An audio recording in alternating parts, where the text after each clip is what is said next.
All right. Well, I want to say uh, right now is a good morning.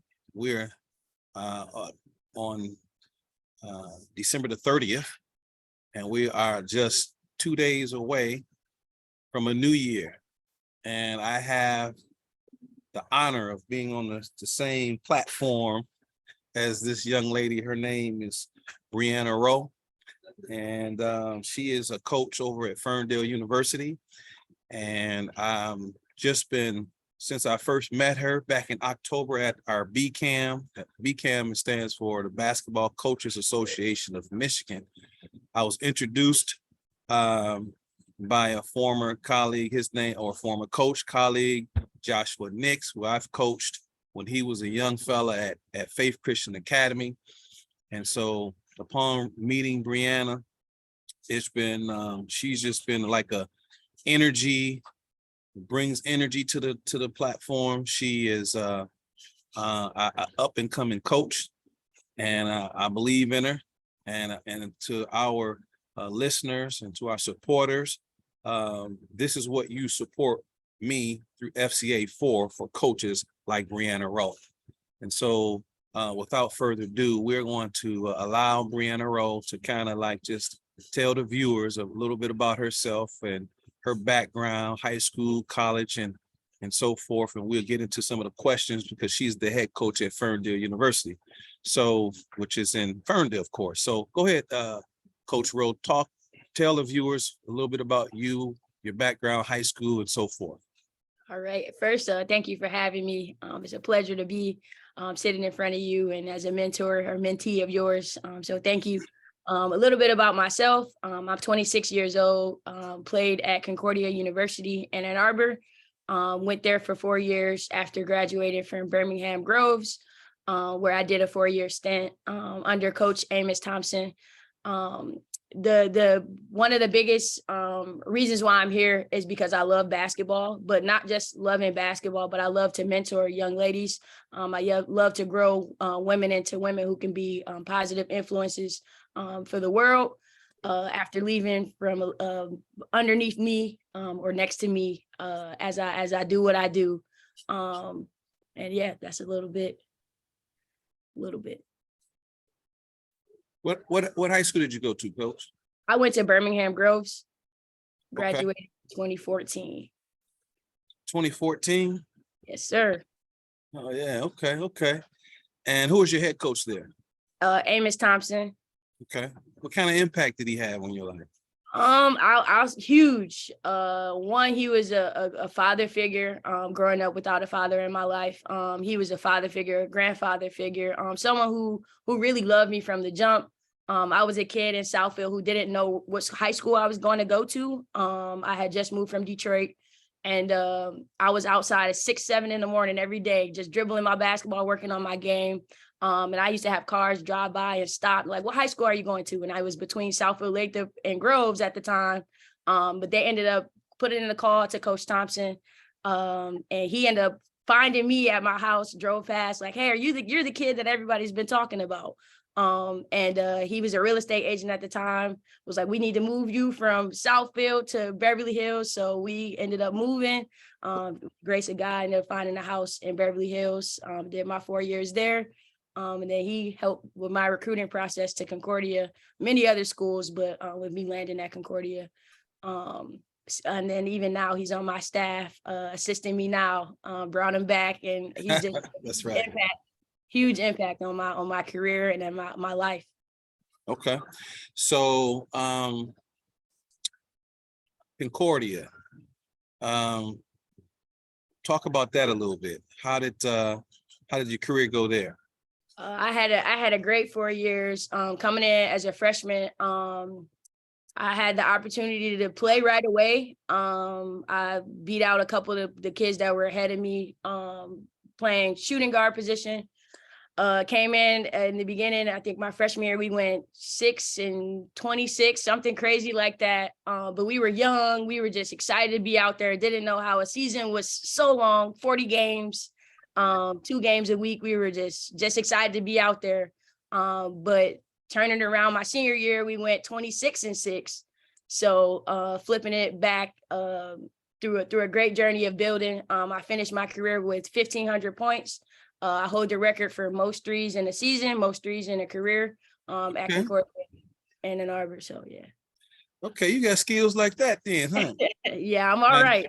I do remember you playing AAU because you played with Kristen Massey. I remember both of you all in the backcourt together. I remember you playing, and so I want to thank you once again for just being a part of this platform. So, so one of the things that that has impressed me about you, Brianna, is, you know, when I meet coaches, when we meet coaches under the umbrella of Fellowship of Christian Athletes, you know, sometimes they don't understand the true platform and how we're coming at the coach. And, you know, sometimes they think it's just strictly Bible. We're just Bible thumping, and that's the end game.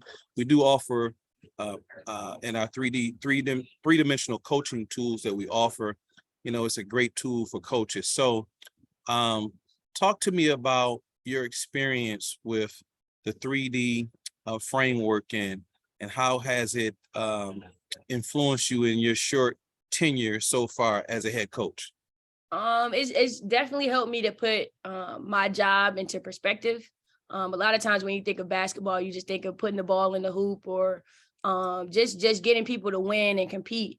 But the 3D coaching framework has really helped me to understand that I'm not just here to compete. I'm here to build women and to help them build, or help to build people, period.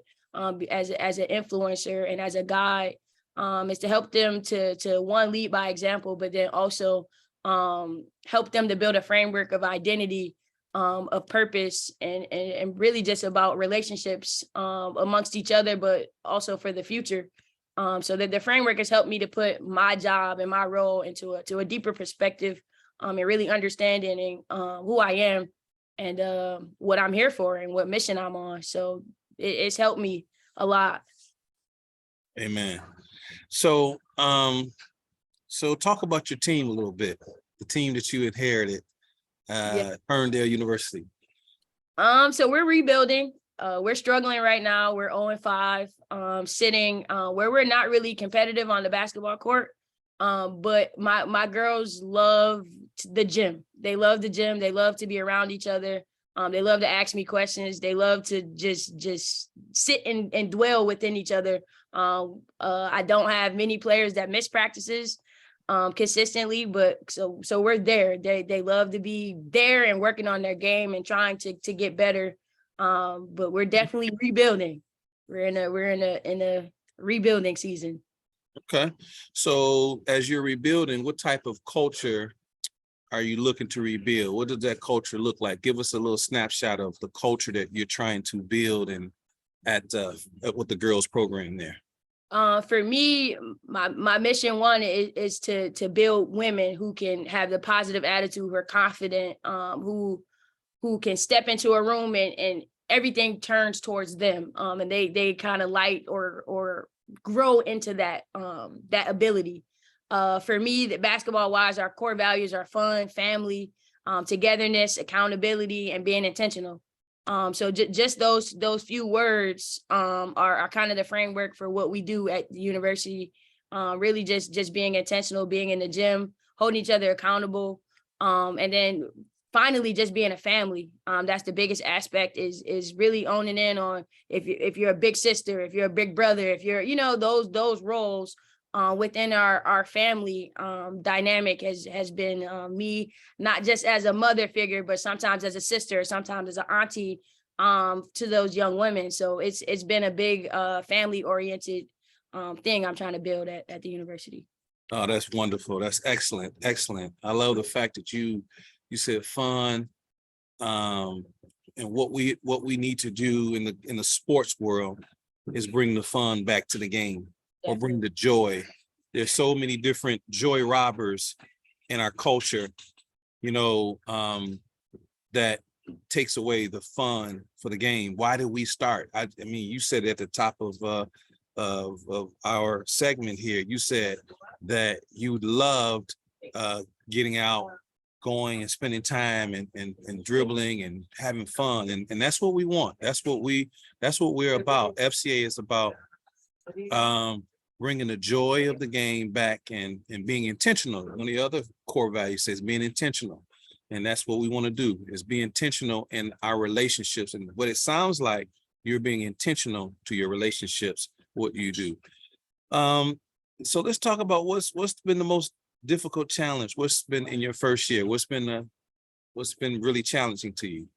For me as a coach on the court, and as a basketball trainer and some of my background, the hardest part for me is not giving my girls an opportunity with as far as coaching staff goes. I had to get rid of an assistant early on. So really just not having enough people hands on with my girls is as a coach something I have to hold myself accountable to in my first year. Is the eyes and ears in the gym and the developmental piece that I think we could be lacking with me and my high school coaches being in the gym, having somebody younger and really willing to risk that time is the biggest challenge for me in my first year, is finding that help. But on the court, it's competing with the rebuilding process. I have to be humbled game days. But that's definitely been a challenge as well.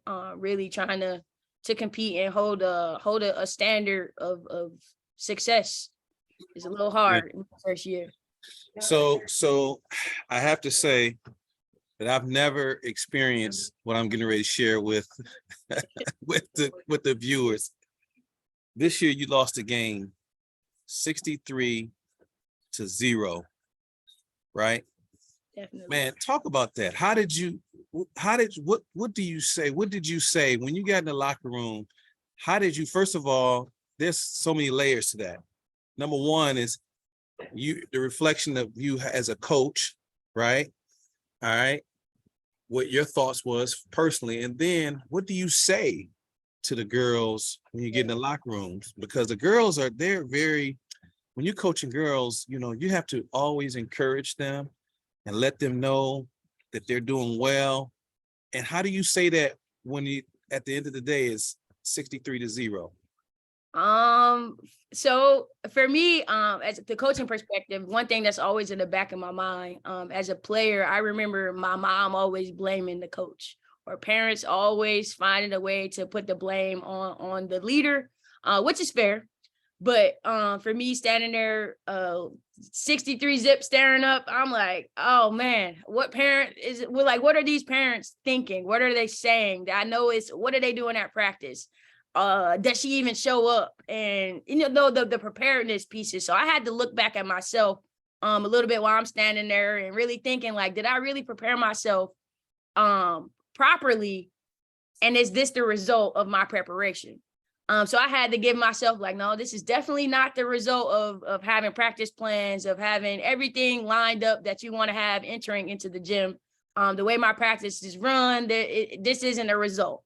So I had to give myself grace and just say, hey, as a coach, it's going to get better. It has no other opportunity or no other way to go but up. We can't score 0 too many more times. Going into the locker room, though, at halftime, I asked my girls, give an honest answer. If this is your best effort, raise your hand.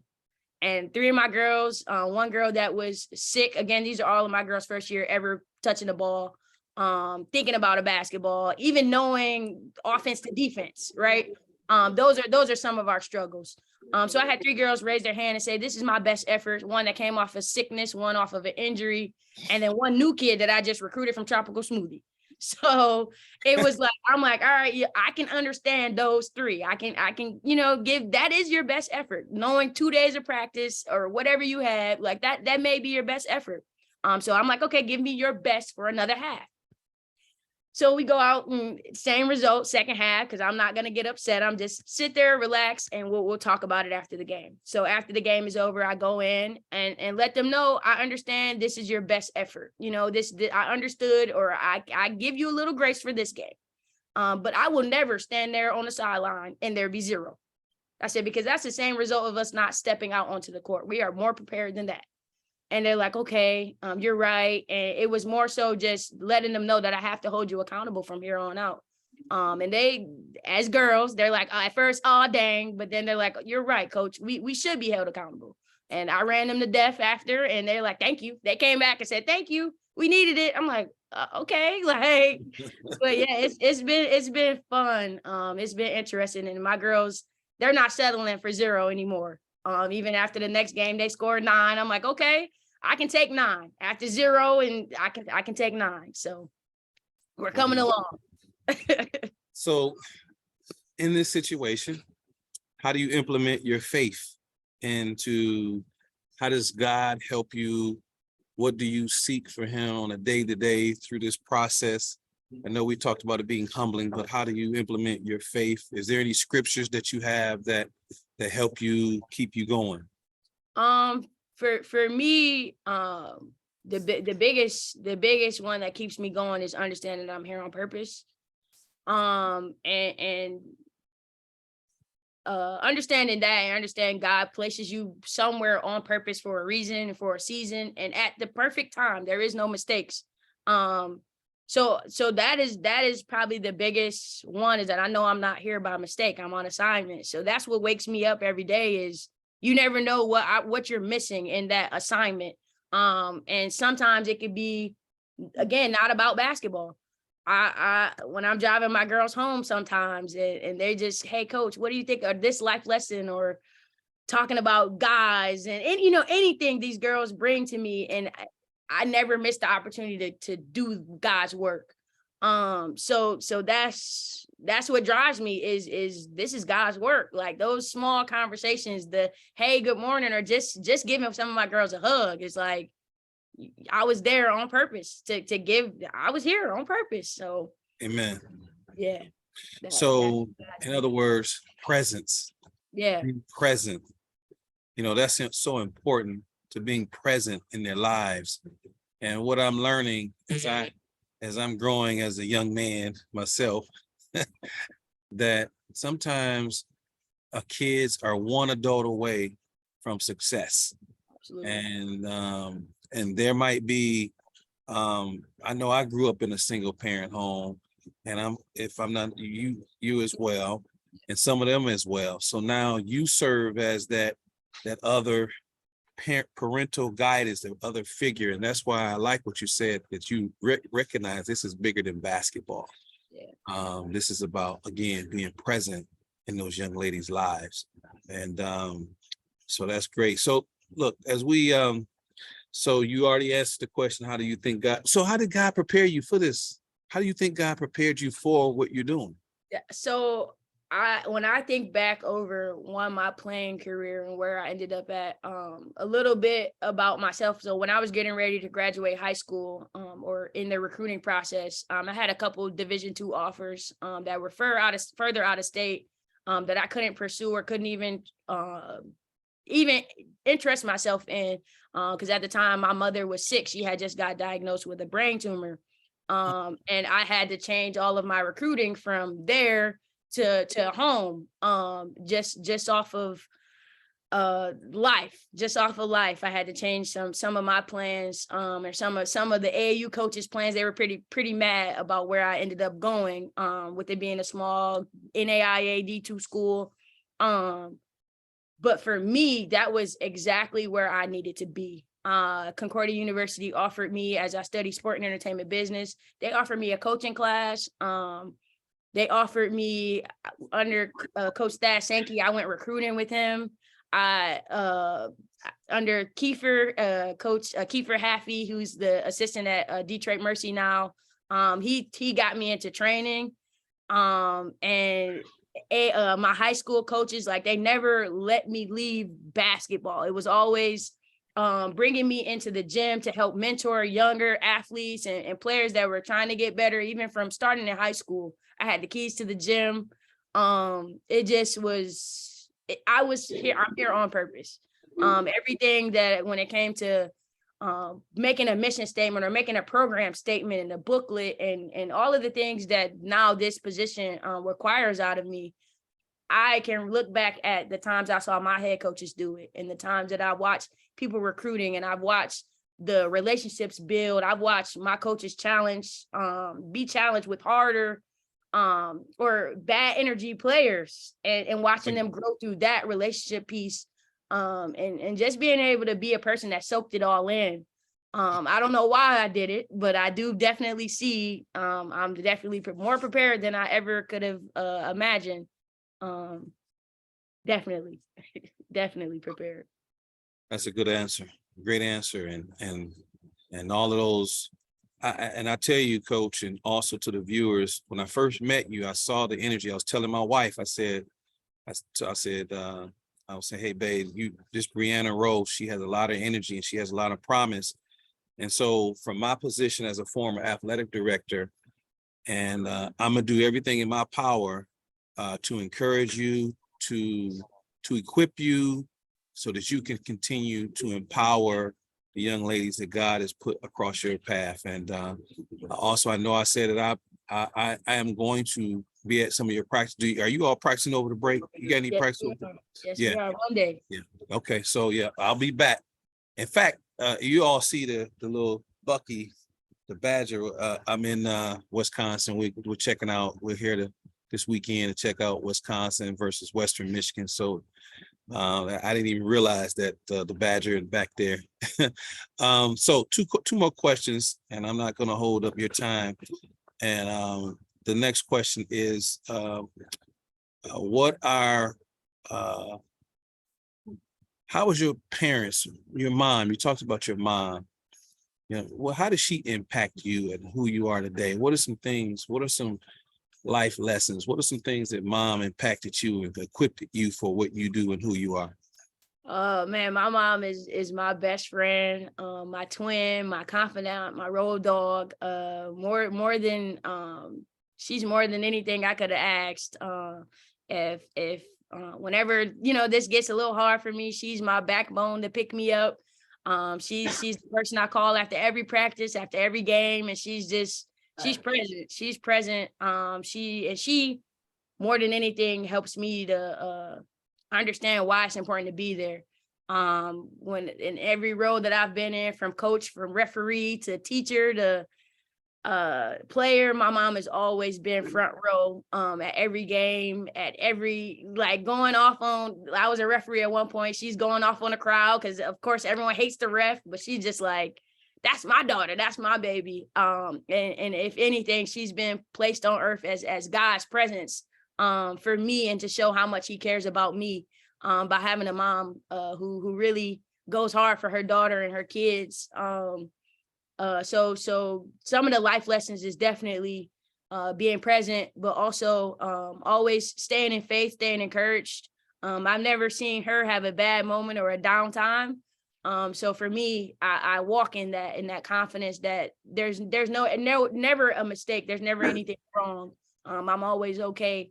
And that's something that I've learned from her, and watching her as she's gone through life and made sacrifices for us, is to just keep a smile on your face and everything will be all right. So when you say us, how many brothers and sisters do you have? I have a twin brother and an older brother. Really? You have a twin brother? Dude. Oh, wow. Wow. Okay. That is something. So I'm learning more about you as well through this interview. And then last but not least, all right, 2023 is so tell our viewers, what is it that you believe in God for 2023? What is it that that's in your heart? What is he putting in your heart? What are you believing for? Believing in God just to be more confident as a person, for my girls to compete and to get one win. I really want to get one before I get up out of here for the 2023 season. I definitely want us to compete and to get one at least. And lastly is for my family. My grandmother is battling cancer right now. And for her just to continue to have the longevity of life, and to continue to be the person that makes us smile and make us laugh. So for her, healing and deliverance through this cancer battle, for myself, just to continue to be strong, and my girls just to be ready to compete. What's your grandmother's name for the viewers so we can pray for her? Her name is Loretta Mullen. Loretta? Yes. Okay. All right. Well, you know what? To all our viewers out there, I want to first of all thank Brianna Rowe for taking the time out to every month, Brianna. Not every month. It used to be every month, as my schedule is now is more. I mean, when I first started, I had it every month. Now, as the Metro Detroit director, it's been like this has been a great journey, but like I need an admin. I need an admin. So I'm putting that out there. That's what I need. My wife said, "You don't need no admin. You got me." I said, "Yeah, you be so busy, babe." But anyway, thank you for your time. This has been. I just want our viewers to remember the name Brianna Rowe. That is Coach Rowe. You're dynamic. I think the world of you, and God is going to bless your journey. So Thank you thank you so so much. much for this Thank time. you for having me. Thank you.